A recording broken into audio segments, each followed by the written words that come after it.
निवडणुकीची कोणतीही असले शेवटची सभा ही लिंबू चौकात होत असते, बरोबर आहे काय? आणि कार्यकर्त्यांचा आग्रह होता की लिंबू चौकामध्ये आपल्याला समारोप करायचा आहे. आज नारी शक्ती पदयात्रा म्हणून आपण सभेला नाव दिलं. नारी शक्तीचा सन्मान करायच्या हिशोबानं आपण पदयात्रेचं आयोजन केलं होतं. या ठिकाणी बोलत असताना फार काय सांगणार नाही, पण 1996 पासून तुम्ही आमचे सागर चाळकेंच्या घराणं असेल, संभाजी नायकांच्या घराणं असेल, या दोन्ही घराण्यावर या भागातील जनतेनं खूप खूप आम्हाला प्रेम दिलंय.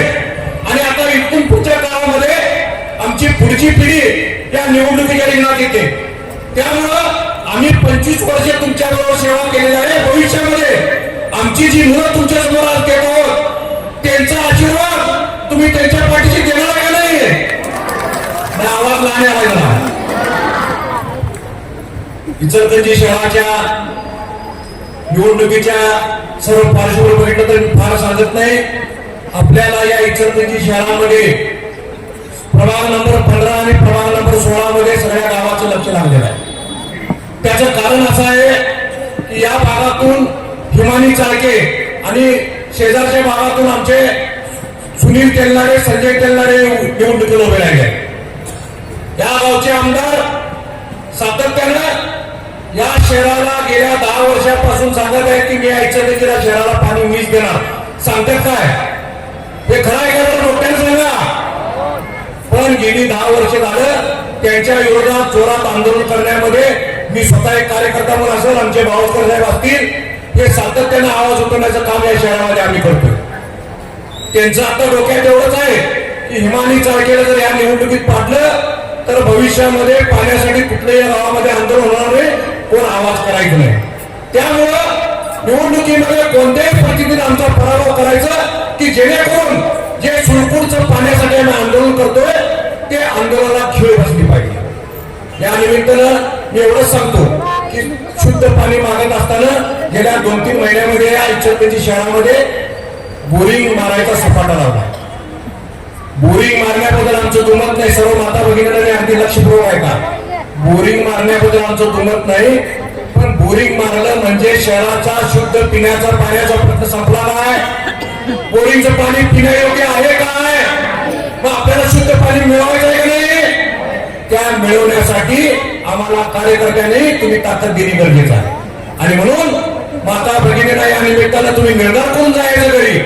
जर आपल्याला शुद्ध पाणी द्यायचं असेल तर या प्रभाग नंबर 15 मधील 4 उमेदवार आपल्याला निवडून दिले पाहिजे आणि 4 उमेदवारांचा आशीर्वाद तुम्ही आम्हाला दिला पाहिजे. एवढंच या निमित्तानं सांगतो. सर्व माता भगिनींना मी विनंती करतो, अनेकदा सर्व आमच्या कार्यकर्त्यांना विनंती करतो, गेली 1 महिन्यापासून 15 डिसेंबरला निवडणूक जाहीर झाल्यापासून अहोरात्र आपले कार्यकर्ते सगळे राबतात. त्या सर्व कार्यकर्त्यांना या निमित्ताने मी आवाहन करतो की आपण राहिलेले 2 दिवस डोळ्यामध्ये तेल घालून काम करायचं आहे. सर्व कार्यकर्त्यांना या निमित्ताने आवाहन करतो, कोण जर दादागिरी करायला घरात आलं तर मला फोन करायचा. फक्त सागर चाळके जेलमध्ये जवळ आलं म्हणजे दादा होतंय कोण? फक्त पांढरा शेड वाटतोय मी. फक्त पांढरा शेड आमचा. कार्यकर्त्याच्या दारात फोन जायचं नाही. दम असाल तर चाळकेच्या दारात यायचा.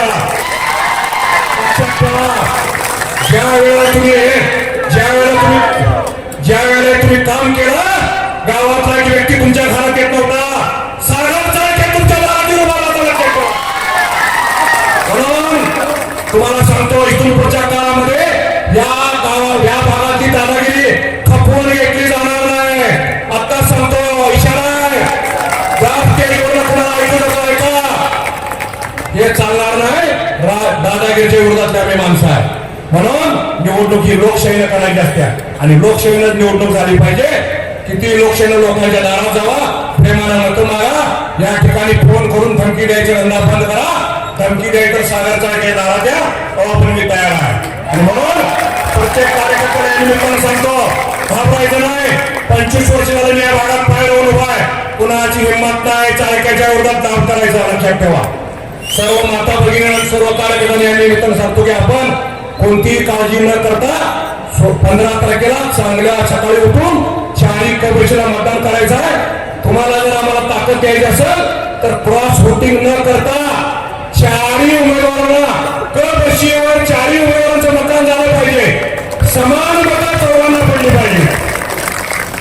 या ठिकाणी 2 दिवसापूर्वी या गुरुकन्नड महाराज मठामध्ये या शहराचे आमदार राहुल आवाड येऊन गेले. त्यांनी सांगितलं विधानसभेला सुद्धा सांगून गेले कोणी मामा बरोबर आहे का? विधानसभेला त्यांनी सांगितलं होतं की मी या मठाला निधी मंजूर करून देतो.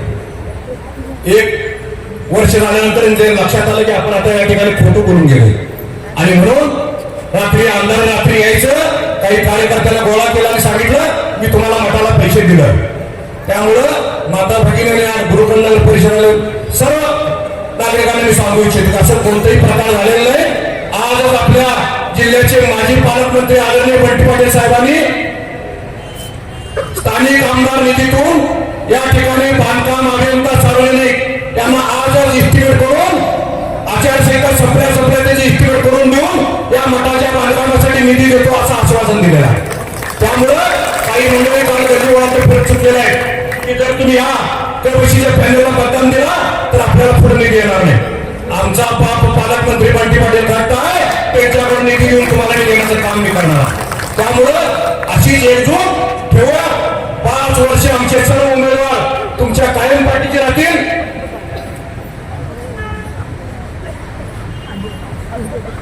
काय तुम्ही सांगतात तेव्हा आता राज आपण काय विचार करायचा असं कधी राहते का? 4 उमेदवार निवडून द्यायला मी तुम्हाला मग पैसे देतो असं नाही. आमचे उमेदवार काही झाले तर हा निधी आता बंटी पाटील साहेबांनी त्या ठिकाणी मंजूर करायला पाठवलेला आहे. त्यामुळे आम्हाला त्यांचे काय बोलताय त्यावर काय जायचं नाही. आणि म्हणून सर्व माता भगिनींना या निमित्ताने विनंती करतो की आपण शाळेत कपशीला मतदान करावं आणि चाळके आणि नाईक कुटुंबावर तुमचा असाच प्रेमाचा आशीर्वाद राहावा एवढंच या निमित्ताने आवाहन करतो. थांबतो. जय हिंद जय महाराष्ट्र. चॅनेलला सबस्क्राईब करा आणि परिसरातील ताज्या घडामोडी सर्वात आधी बघण्यासाठी बेल आयकॉनला क्लिक करा.